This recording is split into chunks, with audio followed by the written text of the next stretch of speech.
সালাতে দোয়া কবুল হয়। সালাতে দোয়া কবুলের তিন জায়গা। একটা হচ্ছে তাকবীরে তাহরিমার পরে আমরা সানা পড়ি না, আমরা তো একটা পড়ি, আল্লাহর হাবিব সুন্নাহ এবং নফল নামাজে আরো পড়তেন সানা, ওই দোয়া কবুল হয়। দুই নম্বর জায়গা সালাতে সেজদায় পড়ে দোয়া করলে কবুল হয়। আকরাবু মা ইয়াকুনুল আবদু মির রাব্বিহি ওয়া হুয়া সাজিদ ফাকসিরু ফীহি দুআ। বান্দা যখন সেজদায় লুটিয়ে পড়ে বান্দা আল্লাহর সবচেয়ে কাছে চলে যায়। তা কিন্তু বিশ্বনবী বলে সেজদাটা তোমার রবের কুদরতি পায়ের উপরে পড়েছে। সেজদায় পড়ে দোয়া করেন।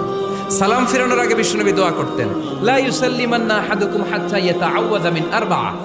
আল্লাহর হাবিব বললেন, চার জিনিস থেকে পানাহ না আছে আমার কোন উম্মত যেন সালাম না ফিরায়। তারা যেন পড়ে, আল্লাহুম্মা ইন্নী আউযু বিকা মিন আযাবিল কবর, আউযু বিকা মিন আযাবি জাহান্নাম, আউযু বিকা মিন ফিতনাতিল মাহইয়া ওয়াল মামাত, আউযু বিকা মিন ফিতনাতিল মাসিহিদ দাজ্জাল। আল্লাহ কবরের আযাব থেকে বাঁচাও, আল্লাহ জাহান্নামের আগুন থেকে বাঁচাও, আল্লাহ জীবন